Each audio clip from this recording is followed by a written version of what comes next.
Servus and hello, my name is Fireball313 and welcome to a new episode of Beyond the Game. In this video I want to celebrate video games. I want to celebrate this in a small way.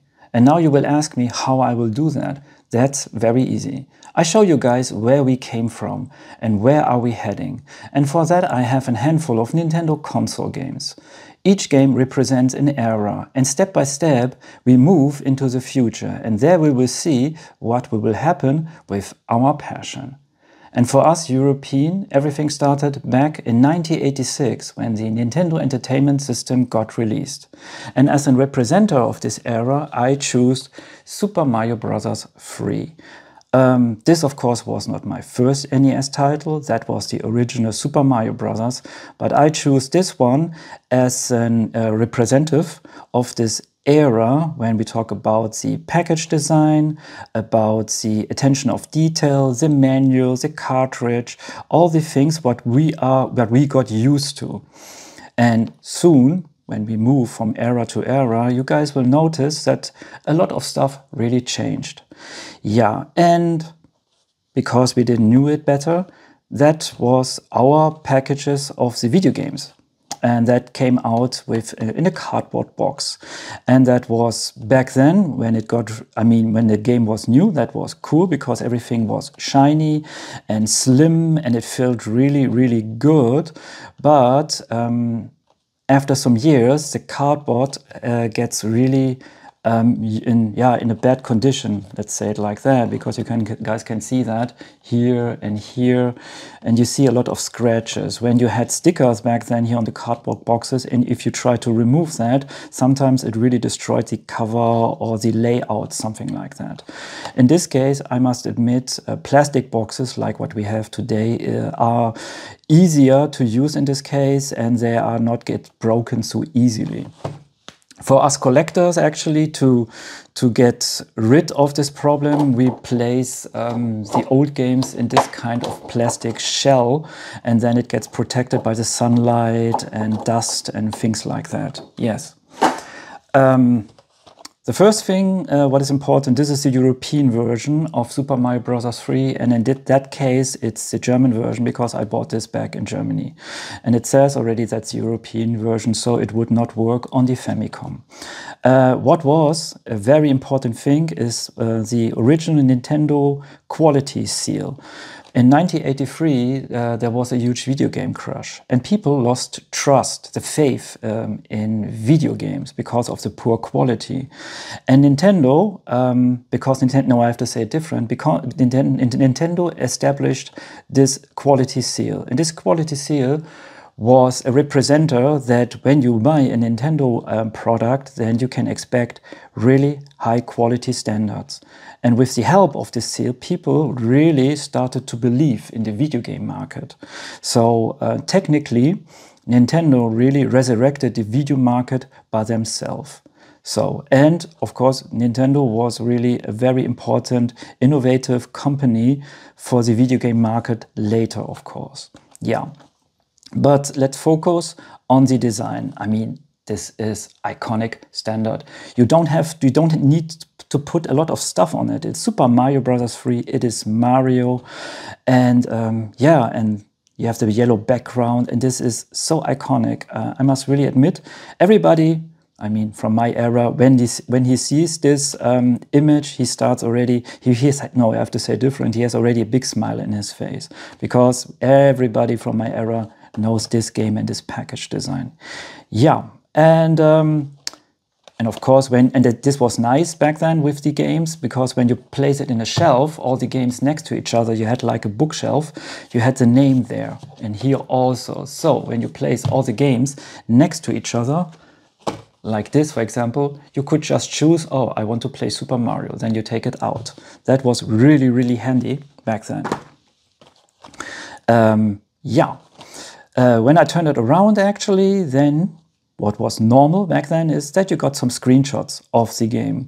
And I don't know if you guys can see that the quality of the screenshots is not really good, because back then I think even Nintendo didn't had this kind of capture device what we have today, because today is everything very digital and screenshots can look very high quality. But back then I think they made pictures of the television, something like that.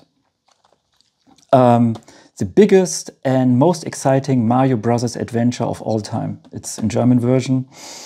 And then you get some information. And back then, we console kids, we video gamers, you can call it us like that, mostly we didn't have any kind of idea what kind of game we would buy. So we went into the store and then we looked at the package and we turned it around. We looked at the screenshots. And when the screenshots look promising, we read this text. And when this text was promising also, then sometimes we made the decision, you know what, this sounds really nice, this sounds really cool, okay, I will buy the game. Because back then, video game magazines was not so often. Not everybody was reading that, you know, just the real pro gamers, let's call it like that. So it was really important what kind of information you place here. And every company was trying to sell their product, of course. And Nintendo was really on a different kind of level compared to other companies in this case, you know. So yeah, that was normal for us. Here is the original sticker back then when I bought this, and that was 100 mark. That is what is around 50 euro back then. And it says even you can just use this game on the European version of the Nintendo Entertainment System. Yeah, when I open the package and I take the content out, you got the cartridge and the manual. That was standard and normal for us. And what I liked is actually that, I mean, you got the cartridge. And yeah, that's what was really a big thing, but I liked it really, I mean, because it represented something, you know. I was really thinking, oh my God, the cartridge is so big, then the game must be huge. I mean, later, I mean, when I had YouTube and I saw videos, of course, I saw the inside of a cartridge, and then I was a little bit disappointed because the inside is way smaller actually. But yeah, that was the cartridge back then, what we used. We got our games on that actually. And what was nice of Nintendo also, they had a protective case. And all these looked like that. So, and I think this was for dust and for stuff like that. So, and I don't know why, but many gamers, when they bought the game, they throw the cardboard box away. And sometimes even this, you know, and they just had kept the cartridge. That was really stupid back then, and I don't know why they did that. But at least that was our cartridge, and it's still iconic for everybody who grew up in this era. Yeah, the manual is another thing actually that was a thing back then. Because you had many unexperienced gamers. And so for the company, it was really important to help these unexperienced players to get used to the game, you know. So, of course, you had some programmers even back then, but mostly they played arcade games. And what was for Nintendo an important thing was the first page was always the explanation about the original Nintendo quality seal. And then, of course, you get some information what you can expect in this manual. And then, and this is now a good example how much care and love Nintendo put or only in their manuals. This is important message from Mario. And here, Mario talks about his adventure. And here is Bowser, and here are the kids of Bowser, and we love, and they say we love it to be bad, you know. So, and here, I mean, Nintendo technically tells us what is the storyline. Bowser's of course the bad guy again, and his kids also, and you must save the princess, blah blah blah blah. Here they go more into the detail of the storyline, and here they explain the functionality of the controller. For example, the D-pad is for controlling your character. So, for example, if you move up, then Mario can climb. For example, if you move down, then he ducks. You move to the left, to the right. What is the use of the A button? So yeah, because Nintendo always thought, okay, the person who bought this is a real beginner and has no clue. We must explain everything. Yeah, and so they explain here, even with the A button, what you can do. You can jump, you can swim, you can fly, you can do a super jump. And with the B button, you dash, you can pick up stuff, or you move your tail. And you see already, Nintendo placed a lot of clip arts of Mario. I mean, here they tell you and they show it to you. You know, and that is really nice, even for small children in this case. And sometimes you get even some hints, some tricks, you know. So, and then they tell you what the select button does and the start button. And here, these are the new techniques of Mario. So, for example, if you want to take the shelf from a Koopa, actually you must move to them and then you must press B. So, and you can move with that, blah, blah, blah, blah. If you want to kick it, then you just release the B button, you know. And when you are Tanuki Mario, I think, you can do that, blah, blah, blah, blah. So here are new techniques also, you know, when you move down a mountain, what will happen, how you do that. Everything got really explained, very careful, and I like that. And of course, a lot of images, you know. And this is a nice presentation. I really, really like that. Here, and this continues also. How you go into, shit, I forgot the word. You guys know what I mean. So how you swim, how you jump out of the water, and stuff like that. And here they explain in details how you play Super Mario Bros. 3. This is then just for one player. This is the world map. They explain everything. And here are, so for example, these are the coins. This is the superstar. What is what? So Mario always starts with small Mario. If you take a super mushroom, then you are Super Mario. If you take a fire flower, then you are Fire Mario. And they explain this in a very, very good way, I think. Yes. So, and here they explain what you must do in every level, for example, that you must finish it, and how you get a card. And they explain the rules of the card. And they even say, careful, you can even lose some lives. And then, for example, when you hit an enemy, then you lose a life, or you fall into a pit or something, stuff like that, because it was not standard. And back then, in the early 90s, in our case, yeah, you had a lot of unexperienced gamers. Yeah, and here is this puzzle. And of course, Toad's house. They explain what you can do there. And yeah, and then here are the super items, you know.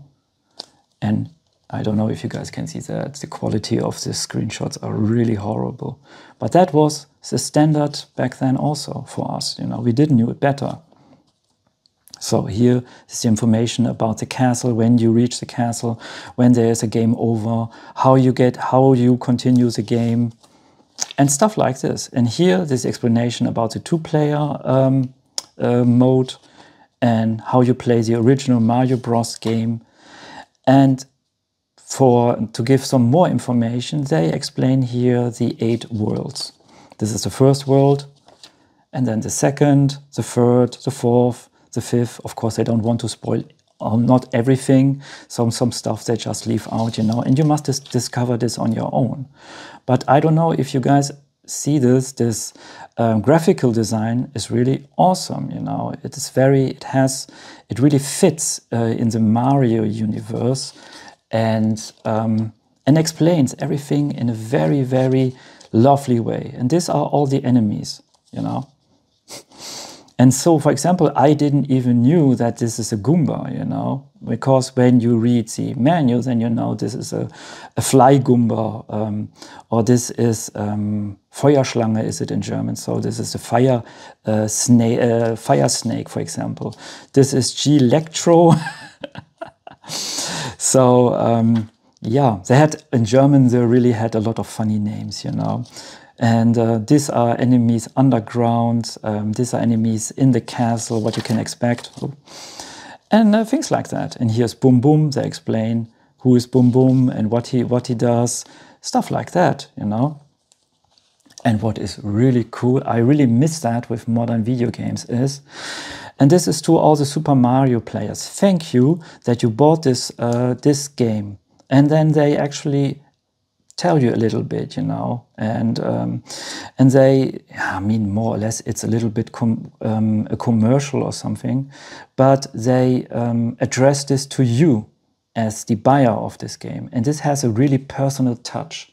And I miss this when I buy new video games, because you don't have a menu, stuff like that. So it's just, everything is very standardized. And back then, companies put a lot of effort in their manuals and in their products. And what was normal always, we had the last pages, you could put some notes on it. Yeah, that was normal in the era of the NES.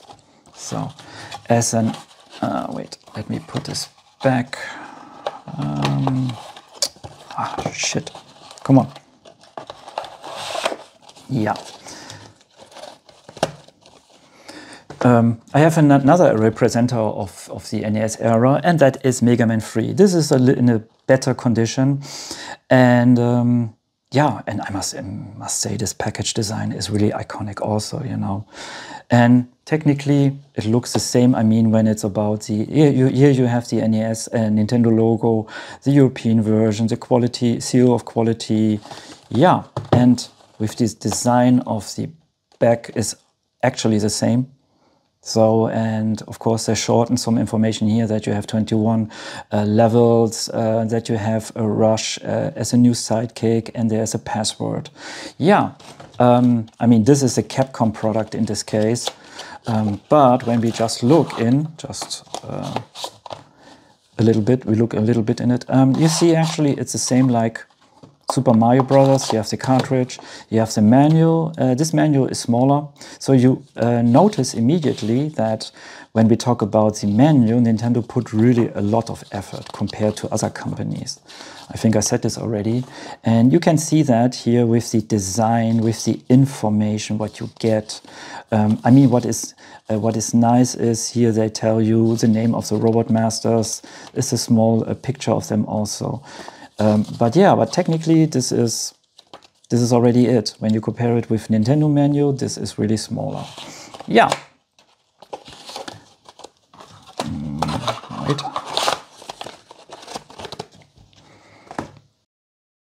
We leave the 8-bit era behind us and we move into the 16-bit world. And as a representative of this era, I choose Super Mario World for the original Super Nintendo.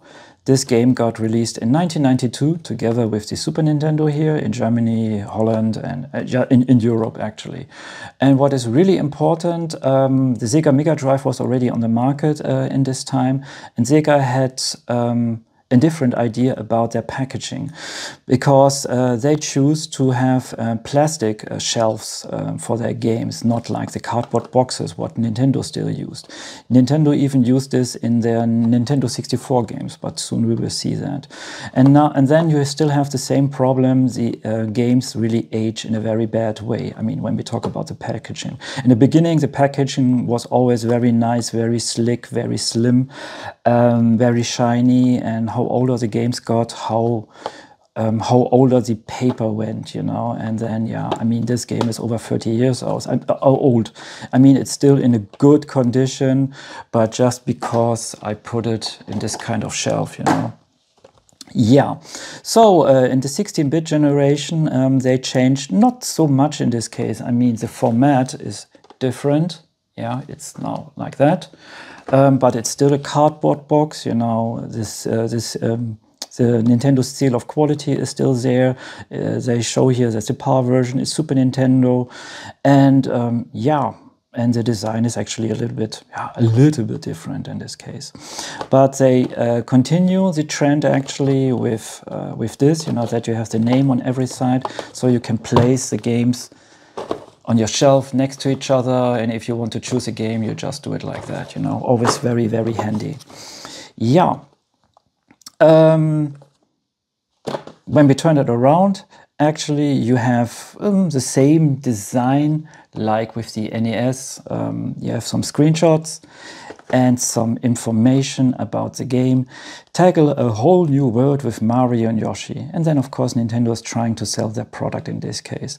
Very important information, yeah, for use with the PAL version, Super Nintendo Entertainment System control deck only. And then it says not compatible with the Japanese Super Famicom or the US version of the Super Nintendo Entertainment Control Deck. Yeah, serious, for example, because we gamer didn't knew that there was, that the Japanese version was different. So we thought the Super Nintendo is everywhere and you could place the game in every console, it doesn't matter. When we open the package, things is a little bit different. In this case, the game is hosting by a cardboard box, and I like that. You had this with the Game Boy also, but this was in a plastic design. So this is nice, you know. The game is always very secure there, you know. And yeah, and then of course that is the cartridge, and our cartridge was round. For example, the American is really square, you know, so you couldn't fit it into the console. That was one of the copy protection back then. I mean, the design is still iconic. I really, really love that. Yeah, besides that, you got the instruction booklet. And this is some technical information, consumer information. That was standard also. And what is this? Oh, this is quite funny. Because this got released in Germany and there was no German manual available, Nintendo placed a piece of paper, and everything is in German. Here they talk about the controller function, about Mario, about the coins, about the islands of Yoshi and all the items. So if you didn't know English, you could use this piece of paper. It's a little bit cheap, but better than nothing, yeah. And what we loved also is the small little posters. With almost every game, you got some kind of information flyer. We call it posters because what did we do? We loved the design, we loved the game, so we just used this one and we put it at our wall as a wallpaper, you know. Yeah, and Nintendo placed these kind of sheets of I don't know how you want to call them, in most of their games, you know, to inform about some products. In this case, is it about Donkey Kong Country, Super Mario World 2, Super Mario Kart, Super Mario All-Star, and so on. When you turn it around, then you see some other games also, Super Soccer, and then here there is some information. This is interesting. The Super Nintendo Entertainment System is a classic among all video game systems. It guarantees you and your family ultimate game fun and big selection of fascinating games in up to 32-bit quality. Your key to the world famous and well-known Nintendo character is called Super Nintendo Entertainment System. Astonishing animations, unbelievable adventures, and pure actions await you. The Super Nintendo Entertainment System also supports a Super Game Boy that lets you play all your favorite Game Boy games on the big TV screen in color. Who else offers you all the classics, the fun and the action that's reasonable? So this is so standard Nintendo, yeah, and we loved it back then. And then the manual, and that is, I would say from the design and from the size, it's the same like with the NES. But I like this also because the attention of detail is really, really awesome. So here's again the Nintendo seal of quality, very important. And here is the storyline, and here they explain the characters if you didn't know. Because Nintendo still always thought like you are a beginner and you don't have any idea who is who. And then they put this kind of effort to explain the storyline and all that stuff. And here are the controller options, you know, operations. what is what button, and what and if you press the A button, what will happen, blah blah blah blah. Yeah, and that this tradition continues. And here playing the game, the map screen, the action screen. Yeah. And when you lose Mario, how you can gain more lives. For example, when you gather 100 coins, here they explain the items, saving your progress. And here the special Mario controls with his new functions. So this is the standard Mario. When you eat super mushrooms, you're Super Mario. When you eat a flower, then you're Fire Mario, and so on. And this is, yeah, really nice. Here they explain the control scheme for swimming, for all the actions, what is necessary to play the game. And of course with night artworks. I still love that. And that is this artwork from Super Mario Bros. 3. Yes. And I must really admit, I really love the cape of Super Mario. This had some kind of Superman feeling. I don't know why, but I really love that, you know. And from that moment, Mario was not just a standard character, he was like a superhero for me back then, because he had a cape, you know. Yeah, and here, the explanation of Yoshi. Yoshi was a big thing back then, I mean, with the game, and that was, yeah, because with when Mario sits on Yoshi, you could do totally different things, you know, eating stuff, and throwing fireballs, and swallowing your enemies, stuff like that. Yeah, and here, this is nice also, you get a world map of Yoshi's Island, you know. And then, of course, the kids of Koopa, or Bowser, sorry, Bowser. Here they explain the keyholes, the star roll, the switch palace, and here are the special items. You guys can really see Nintendo still back then put a lot of effort in their manuals with a lot of attention of details, you know. So here are all the characters. So this was the first time that I knew that is a Monty Mole. Yeah, and that is a Big Boo, for example. Actually, I hate this guy, really. Yeah, and that is a Wiggler. Yes, I remember that. I think in the German version, the German manual, they have a totally different name. Yeah, and here then all the end bosses, all the children of Bowser, and then here you can place your notes. Yeah, but I never did that actually, you know. So yeah, that is the standard in the 16-bit era, and I can give you another good example, and that is I have another Super Nintendo game here. That is from Nintendo also, and that is Starwing Star Fox. And when this game came out, it really blew us away, you know, with this polygon graphic.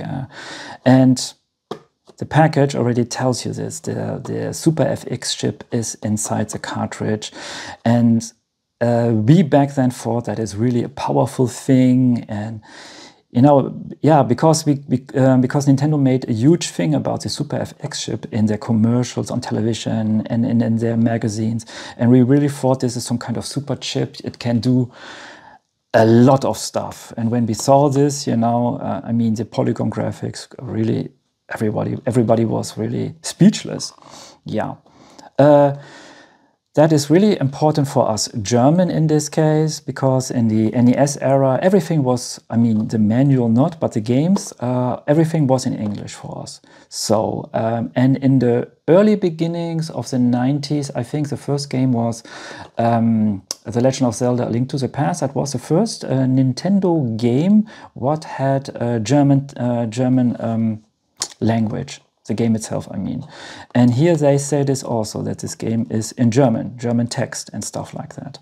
And for people who didn't knew English, was this really, really helpful. Yeah. And a fantastic science fiction flight with the new Super FX chip, yeah. And when we turn it around, you have some screenshots. Yeah, and seriously, we saw this. I remember I had a friend, he went into the store, he wanted to buy a Super Nintendo game and he didn't know what to buy. And then he was holding the package and he was looking the front and he thought like, oh, this is with animals, this is stupid. This is a child's game or something. And he turned it around and then he saw the screenshots and he was like, wow, this looks like expensive computer graphics. And he was reading this text here and then he bought this immediately. Yeah. he paid 150 mark. That was something like a little bit like 70 euro for this game back then. Yeah. And when we look inside, it's actually the same like Super Mario Brothers. Oh, come on. That is, of course, you have the game.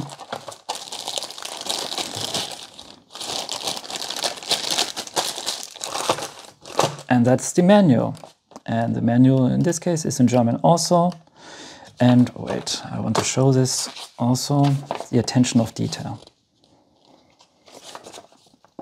And here you get explanation of the storyline and what happened actually in the Lilith system. And this is the control scheme. And you had different kind of control schemes, and they explain all that stuff. And what we did new actually, that is a rail, more or less, this is a rail shooter, you know, because you are on rails, you move just there in a certain space. And that explained actually the game mechanics quite well, you know. And here they explain the displays and all the power-ups, and then the characters, you know.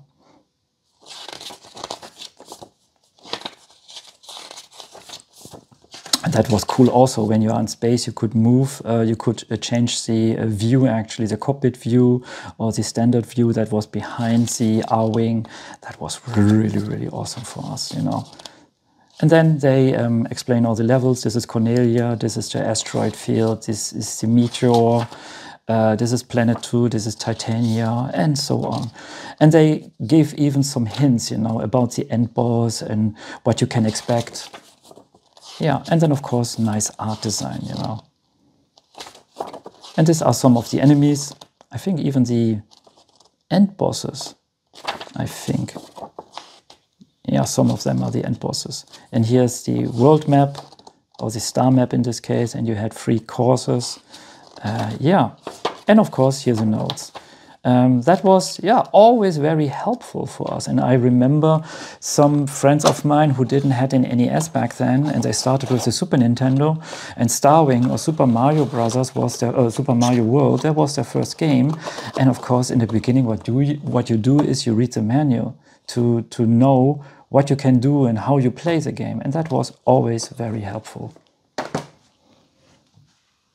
The 16-bit generation is over. Let's move to the 64-bit generation. And this one started in 1997 with the Nintendo 64. And as a representative of this era, I choose Super Mario 64. And like with the Super Nintendo, you see Nintendo didn't change so much when we talk about the package design. It's still cardboard, and it's still a very questionable choice in this case. But Nintendo thought this is still the best way to present their games. For us collectors, this is harder, you know, to find really games with, I mean, cardboard games in a mint condition. Like you can see, you have already scratches, and you can see already certain bruises here and there. That comes always with this kind of package, yeah. But when we talk about the size, it's the same like the Super Nintendo. I have Wipeout 64 here also, and it looks the same like Super Mario 64. So all Nintendo 64 games look like that. Yeah, this is a good example of a video game, because this is not the German version. I bought this actually in Holland. And in Holland is stuff a little bit different. In the early 90s, Nintendo started to translate the games in the German language, because many people doesn't know to speak English, unfortunately. And I don't know why is it like that. Because maybe laziness, maybe they love their own language too much. In Holland is stuff a little bit different. Every Dutch person speaks, of course, Dutch, English, French, or German. So the only thing what is different in this case is this game comes with a Dutch manual, but the game itself is just in English language. So, and it even says here, this is just with Dutch manual. And because this is a Benelux version, this got released in Holland and in Belgium also. And I don't know if you guys know that, but some parts of Belgium people speak French. Yeah, so this is a multi-language version in this case, yeah. And when I turn it around, you can see this is the French text, and here is Dutch text. Here is the same also. Yeah, and by the way, this is the iconic cover of Super Mario 64, and yeah, it's still awesome, I think. Yeah, and you still have this Nintendo seal of quality, very important. Yeah, Nintendo logo, and then it tells even that it's English. The game is in English language. Yeah, when you turn it around, it's the same with the NES and the Super Nintendo. You get some screenshots, and in this case, you can see the technology about the capture device was really different.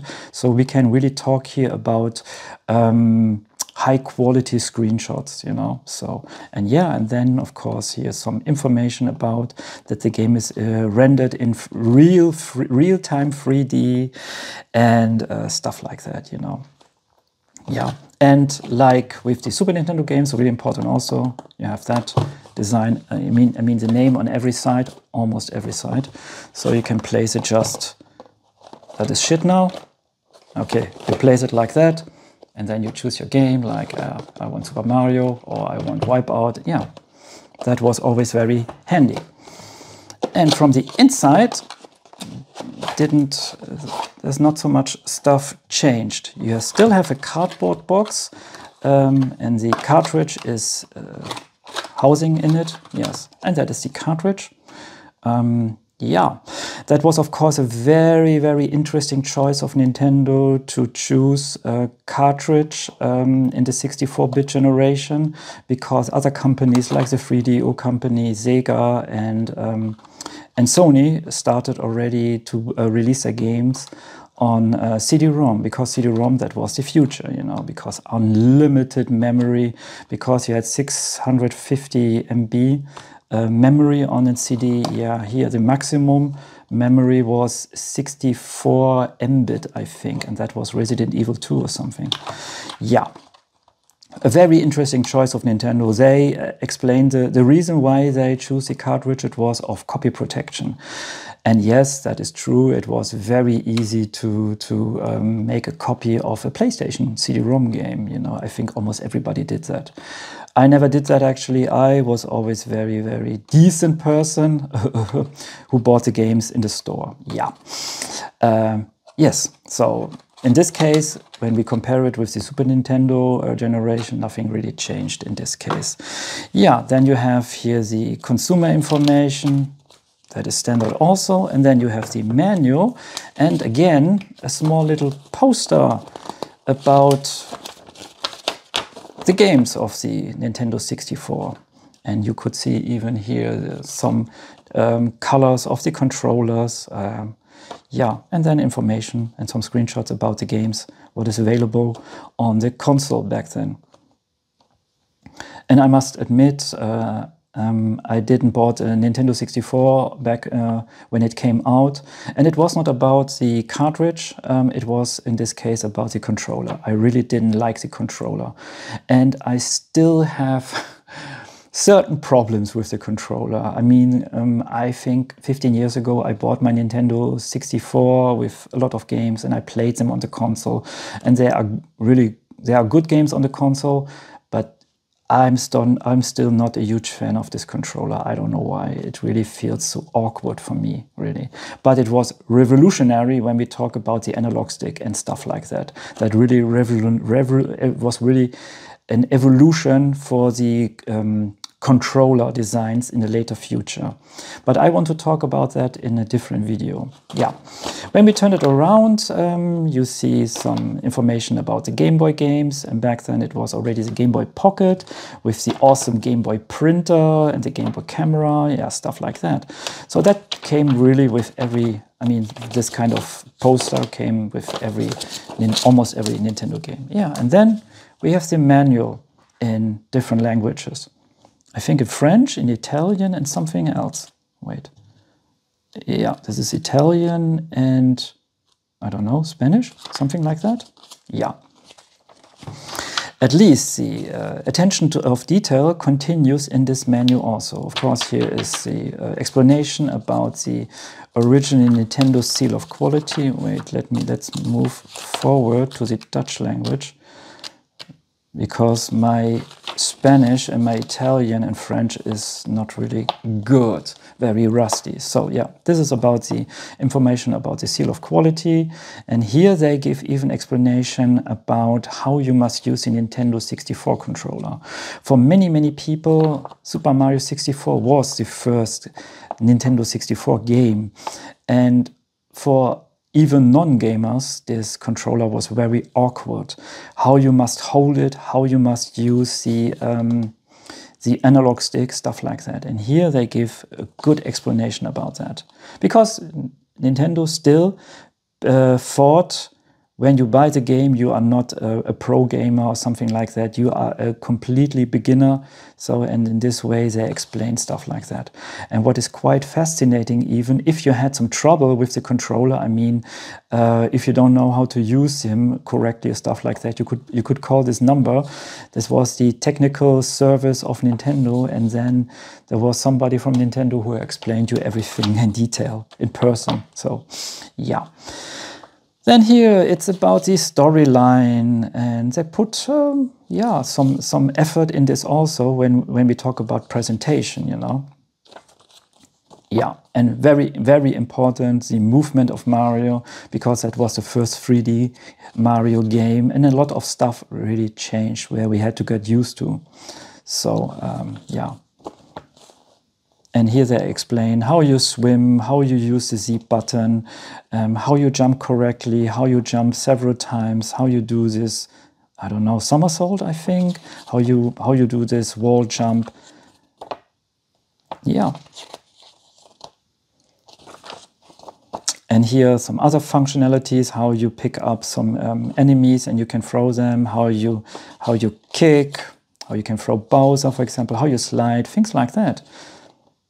I mean, the Nintendo 64 was not the first 3D console, but this was the first real 3D jump and run, what was almost perfect.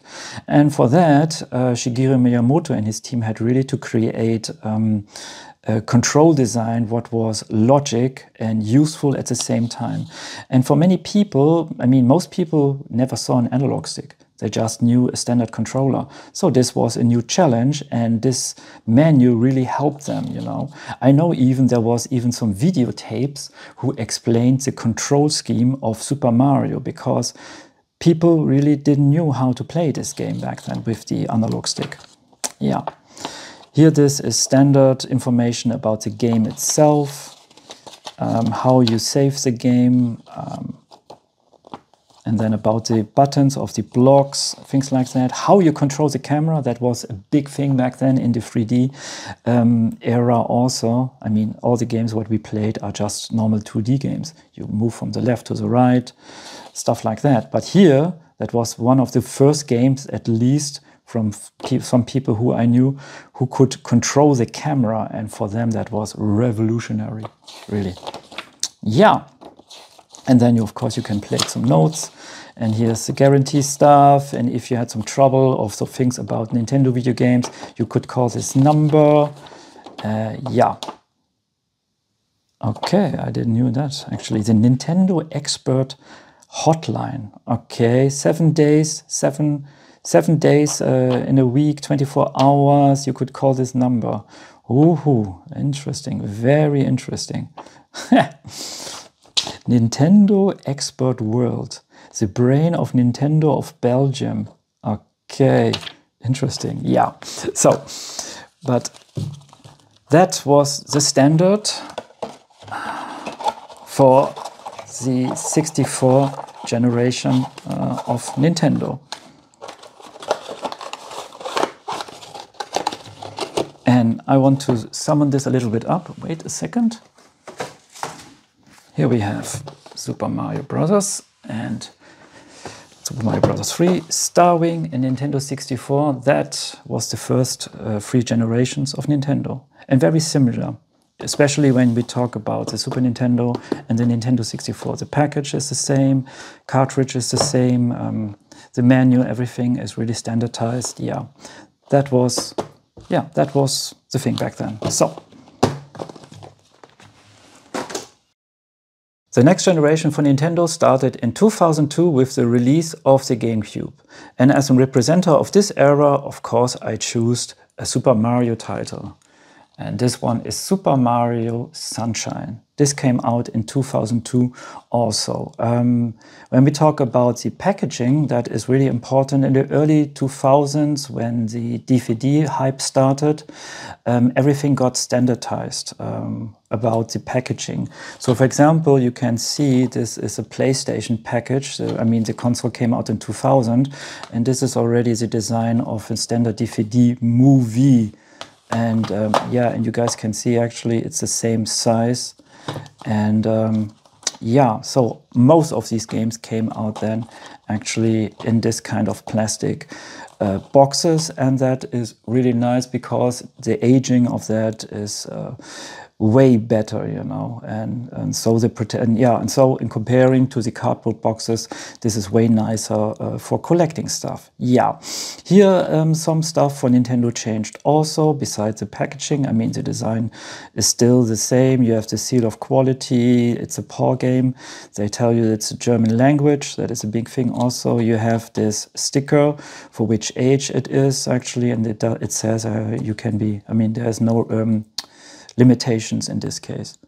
As the next, wait, I need a good example. Wait, for example, the stickers of today look like that, you know, 0. This is the same, more or less. Yes. So, and what is nice also when you place all the games on your shelf next to each other, you know, you have it like that. And you can choose your games easily. Nintendo continued this trend also. That is cool, yeah. This is the front and this is the back. And in this case, nothing really changed. The only thing is they give you information for many players, how many blocks you need on the memory card, that it has German text. Here is some information and some really high quality screenshots. Yeah, and then some normal standard stuff, what is not really important. When you open the game, you can see this is a standard DVD package. When we compare it with the PlayStation package, you notice there is some similarities. I mean, you have the medium DVD in this case. You have the memory card holder here. Sony has it there, and there's the manual. Yeah, so I think in this case, Nintendo really looked over to Sony and they copied this standard, if you ask me. Okay. So yeah, that was the first Nintendo game what came on a disc in this case, and Nintendo chose a mini disc because of protection risks. So, and I mean, if you ask me, of course, I always love mini discs. They look so cute and nicer than normal standard CDs. But this one has, of course, limitations also. The memory is way lower than a standard CD-ROM in this case, unfortunately. Some games like Resident Evil 4 came out on 2 discs because the game was way too big for 1 disc. Yeah.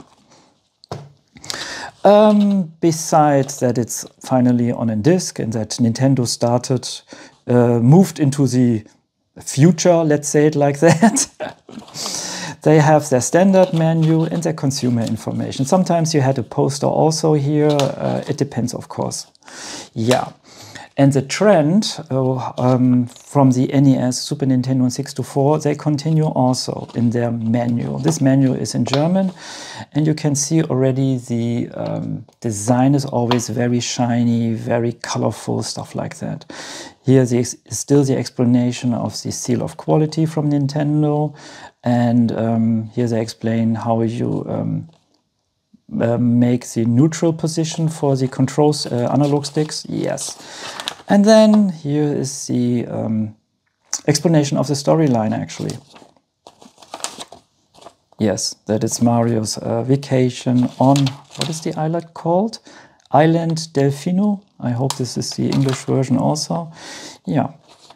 And so you see it's very colorful, very, very lovely when we talk about the presentation of their manuals. Yeah, and here, this is nice. Also, Nintendo still thinks you are a beginner, and this is good and bad in the same thing. I mean, pro gamers doesn't want to read that actually, but really beginners, they will read that, and this manual explain everything, you know. And this is very, very easy to understand, I think. Yeah. Here they explain when you start the game, how you save, when you can copy your save game. And then it's about the game itself with all these informations. And then this is the movement of Mario, because in this game some new movement came, especially with his gadget on his back, this water pistol thing, because you could fly with that, stuff like this. Yeah. And here they really explain with buttons, with screenshots, how you do everything. You know, for example, the movement of the camera. It was always a little bit tricky, you know, with this Mario game. That was the first 3D Mario game where the camera had really some issues. Yeah. Here are the functions of Mario, how you jump 3 times, and the moonsault, how you do that, the wall jump, things like that. You know, how you slide. Yeah. And this is always very detailed. I like that. I really love that.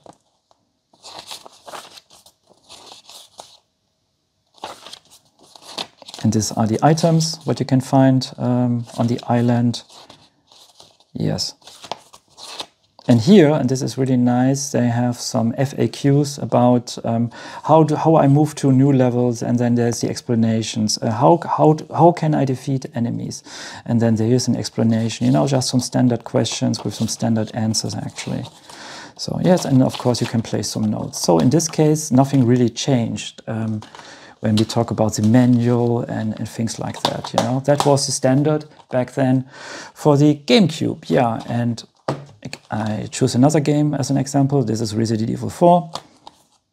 And it's actually the same, you know. Only minor difference is it came on 2 discs. Yes, on 2 discs. And, oh yeah, besides that, you had the Nintendo points, and I talked already about that. I think it was 500 Nintendo points. You scratch this open, and then there was a number. You went on the website of Nintendo, you logged in, you placed a number there, and then you got some points, and you could buy some stuff from Nintendo. Yeah. What I immediately notice is that the manuals of other companies, what is not from Nintendo, are smaller, not so in detail, different, really different, you know. Yes. Okay.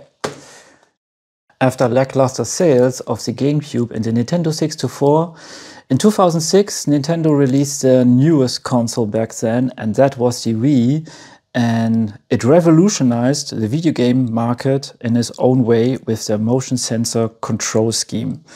And as a representative of this era, I choose Super Mario Galaxy, and that is one of the best Mario games ever. Even I don't like the waggle controls. I think the first and the second part for the Wii are really, when we talk about Mario 3D games, this is really the best of the best what you can have, even till this day, yes. Tradition actually continued from the GameCube. When we talk about the package design, I mean, there's nothing different. It's still a DVD case. The only major difference is now that Nintendo chose the color white everywhere. So the console was white, the controller was white, their presentations on the E3 was white, the logo was just in a slick gray with white background. For Nintendo, I think it was their white period. Let's call it like that. Yeah. And soon you guys will see that because the package is white also, yeah. This is an iconic design. Looks really cool, I think, and it shows already a lot what you can do, that you can move into the universe and you can travel from galaxy to galaxy. Awesome game, really. I really just recommend this one. When we turn it around, you get the control scheme, I mean the information about the control, about the resolutions, the hertz, and how many languages is on the DVD. And yes, this is actually DVD, so it's not a mini disc or a cartridge. Nintendo chose for this generation finally to go on a DVD medium.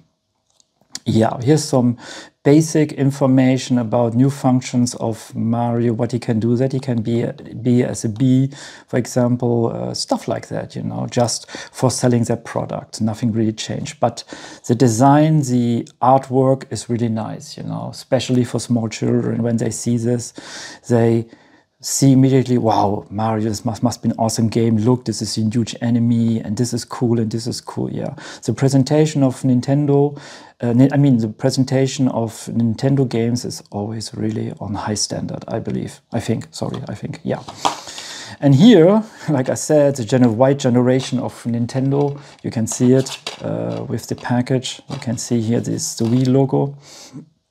And that is the DVD. Yeah, really unbelievable. Nintendo arrived in the future with their DVD technology.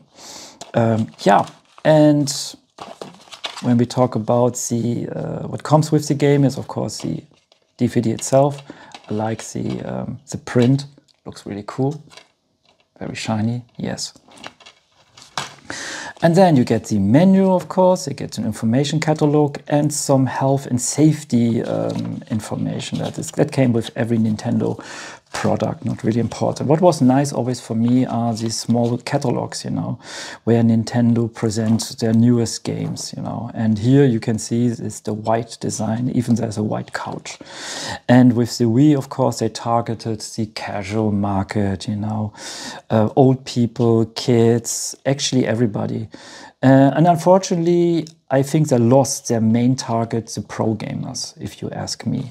But this is my opinion. Yeah, at least here you get some information about Nintendo games back then. And what really interested me, Nintendo was always very gave a lot of information about their games. Here they just placed the name of the game and some screenshots. And that's it, not even a release date or something. Yeah, this was very unusual, I think. Yeah. And of course, what was for Nintendo very important to show the player, what the player can do with the control scheme, with the motion control. Yeah, and here you can see everything is white. Yeah. I must admit, and I think you guys know this already, I still want the console in black. Really in black. I love this one. I really would like to have this one, yes.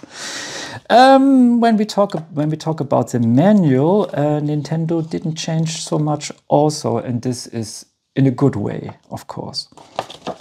Here, when we open the manual, it's still explanation about the seal of quality. I mean, in this modern times, this is not so important anymore. I mean, the video game market is very stable.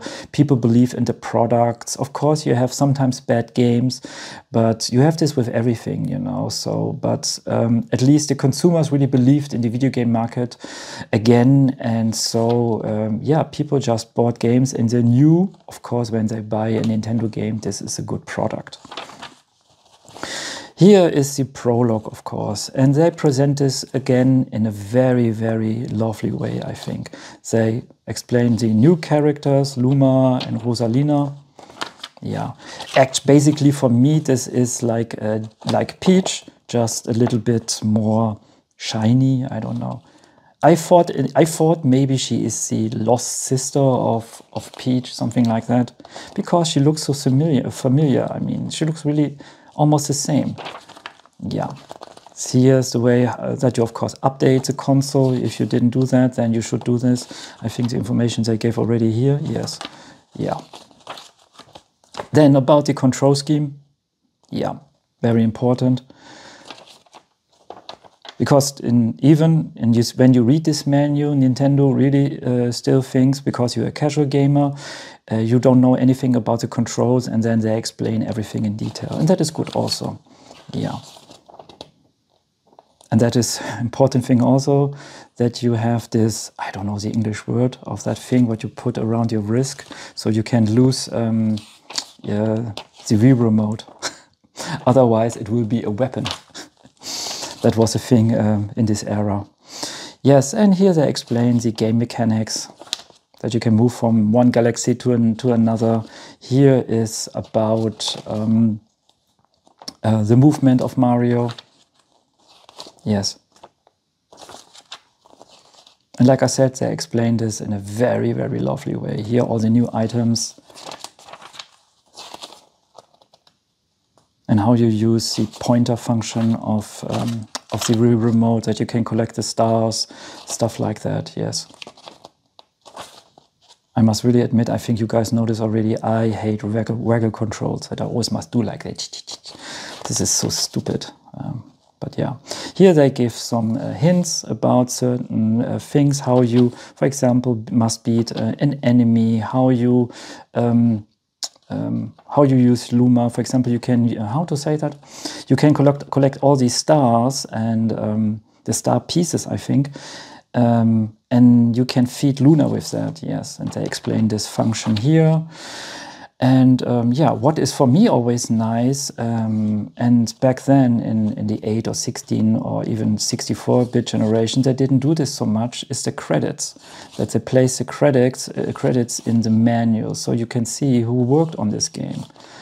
For me, this was always very interesting to read, you know. Yeah, and then you have some room for notes. Yeah, so you guys see actually there is didn't so much changed in this case, yeah.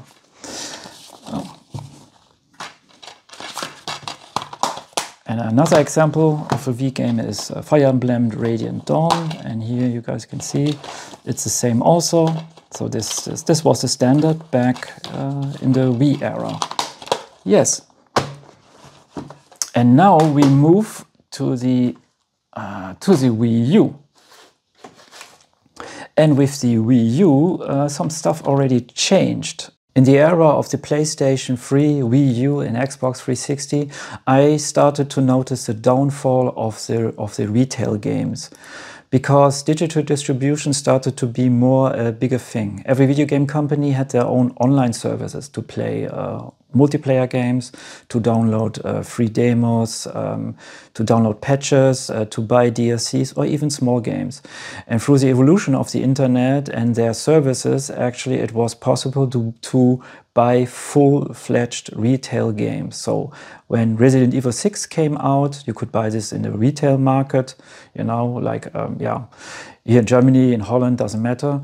Or you could download this through the PlayStation Network or the Xbox Marketplace. You paid the same price with no packaging, no manual, no nothing, just the game. And depends on your internet, it took, I don't know, it took half an hour, then you had the game. And that was, of course, for the casual gamer, it was quite easy. You know, you don't need to leave your house. You could buy anytime, anywhere, the games you want. You don't have to pay it with your own money. You do this through the credit card. There was a lot of things what really a lot of customers liked. Yeah. For collectors, of course, this is not so nice, because we noticed when we started to buy retail games in this era that we didn't got any kind of manual. Sony and Nintendo started, no, they stopped producing gaming manuals, and they explained this, that every gamer is skilled and they don't need this kind of help anymore. And so it was quite normal when you bought a video game back then in this era, like Paper Mario Color Splash, and yeah, you got the game and you got some basic information, and there was no manual anymore in these kind of games. The only thing what you got was a Nintendo advertisement, and in this case it was about their eShop. Wait, let's turn it around. Yeah. Some information about the eShop, that you could download free demos, that you can download patches, add-ons, stuff like that, DLCs, and that you can download hundreds of games. So even Nintendo noticed already in this era that digital distribution is the future of the video game industry. And for us, video game collectors, of course, this is a shame, because we lose more and more our hobby in this case, you know, and that is collecting video games, and that means the games on a DVD in a package with a good manual, stuff like that, you know. Yeah.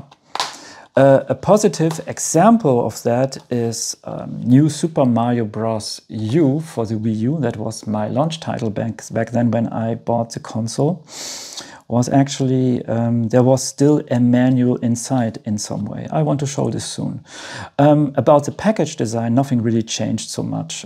It's still the same DVD case with the typical Nintendo design. What I really like, some basic informations, yeah. And the Wii era was the era of white, and for the Wii U, it was the era of blue. And I think I told you guys this already. What I really like about the Wii U DVD is that it has this nice edges. The edges are not sharp. They are really round. They are smooth. This really feels awesome. And by the way, I like the print. The print is really cool. Yes. You get some basic information stuff, very typical for Nintendo. And that was the replacement of the manual. And that is a small poster. Yeah. This, by the way, is a Dutch version. Yeah. And here they explain how you play the game, what is the control scheme. And here, and I must admit, this is a nice gimmick that you have the world map and the functionalities of Mario when you play together, stuff like that. But there is actually not a real menu what goes into detail. You don't have this anymore, unfortunately. Yeah, and this trend continued in the next generation, the generation of the Switch.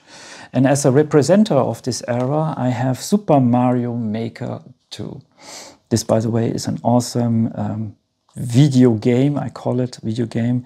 You can construct own Mario level. You can share it with all the other players through the Nintendo online services.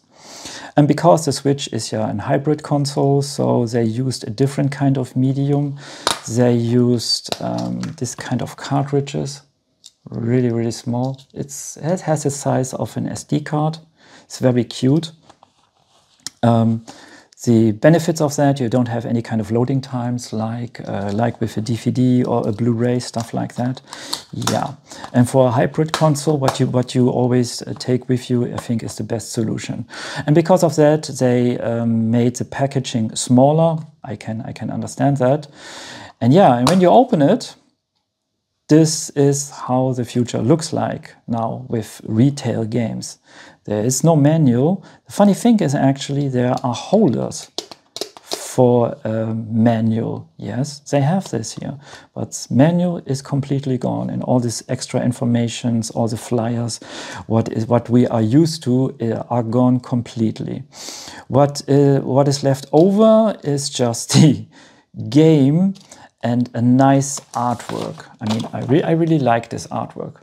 Okay, looks really cool. And Nintendo used the potential of their packaging because everything is trans-elusive, I think is the right word. So yeah, but, and this is quite interesting for me, for me as a gamer, when I open a game and I see this makes me really sad because the game is so lonely there, no manual, nothing. Everything is so naked. And that makes me really sad. But I want to jump one step forward, because what you have already for a couple of years is this. When you go into a retail store, you can buy this game. This is Mr. Driller, Drill Land. This is a remastered version of the Gamecube game, what came out in 2002. You buy this game I paid 10 euro, was not really much. You get the packaging, just a standard packaging with some information, stuff like that. And it says already, download code only. No game card is included. Yeah. And now I want to show you guys the future of the video games. And that is this. And this is really sad. Sad in so many ways. You have the packaging, You bought this in the store. You have the game card holder. You have the holder for the manual. There is no game card in it, and there is no manual. The only thing what you get is the download code. And this is a download code for, let me think, for Bent. I don't know. Yeah. So, and when we move back through time, and I take, wait, I want a good example. Let's take, yes, Super Mario 64. We take this as an example.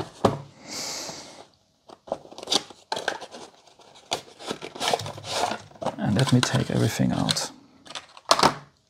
We have the package. We have the game.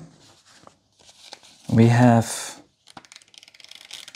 a manual.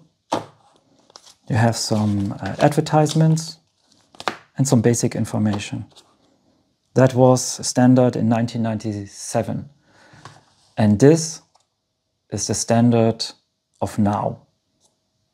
And when I look just at this image, this makes me as a video gamer really, really sad. And then I ask myself, where are we heading actually? And don't get me wrong, I don't have a problem with games buying digital. But I see the trend is moving more and more through digital distribution. And maybe already with the next video game generation, console generation, we lose our retail games. So that means you must buy everything digital. Yeah, now some people could say, but video games are digital. Yes, of course. But it would be so nice for me as a video gamer to choose how I want to buy my games. Yeah, and the casual market, of course, is very lazy. They want just to buy stuff in a very easy way, and that is through Xbox Marketplace and stuff like that. But I'm a video game collector. I'm a hardcore video game collector. And collecting stuff, for me, is a hobby also.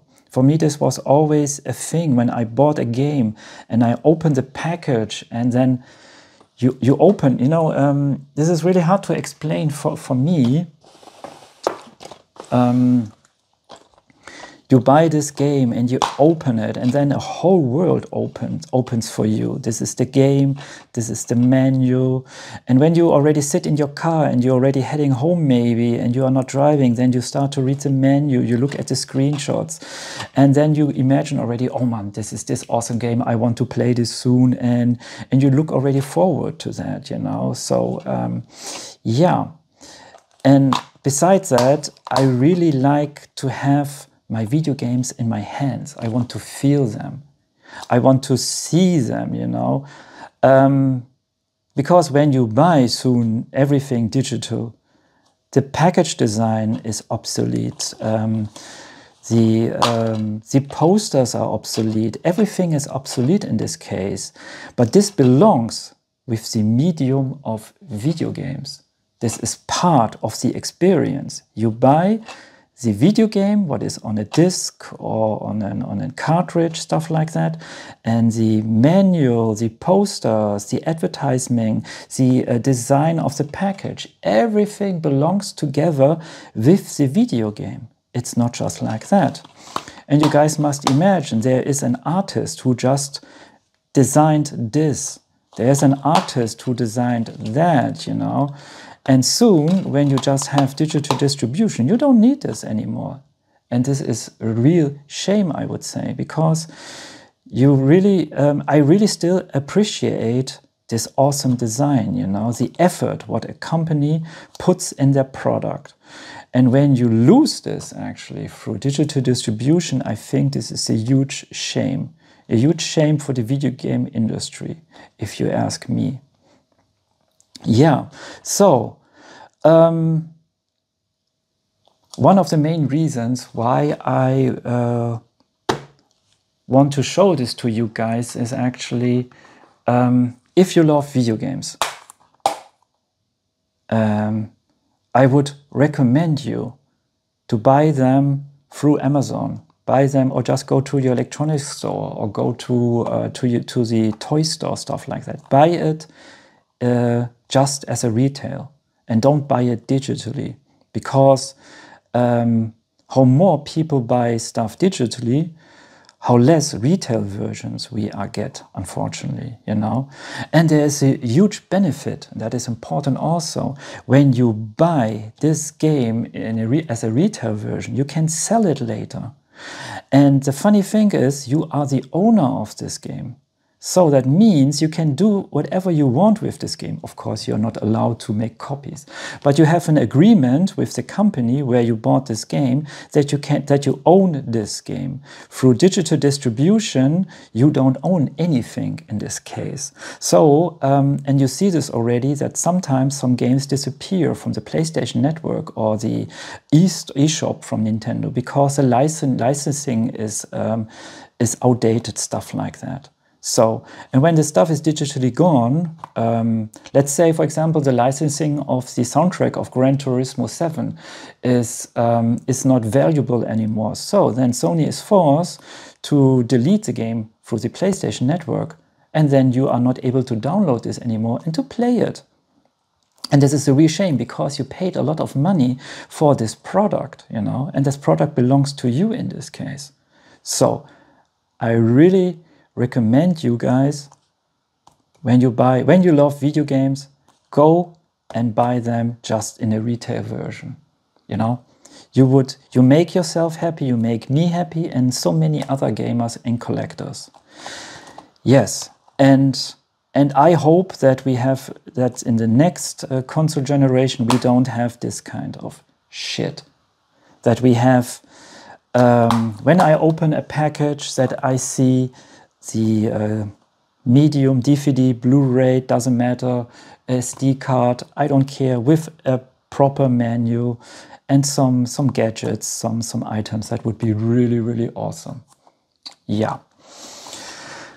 Yeah, and that's it with this video. If you guys like my content, give me a thumbs up and subscribe. If you want to leave a comment, I would be happy about that also. See you next time, and don't forget to support your local video game store. Servus, guys.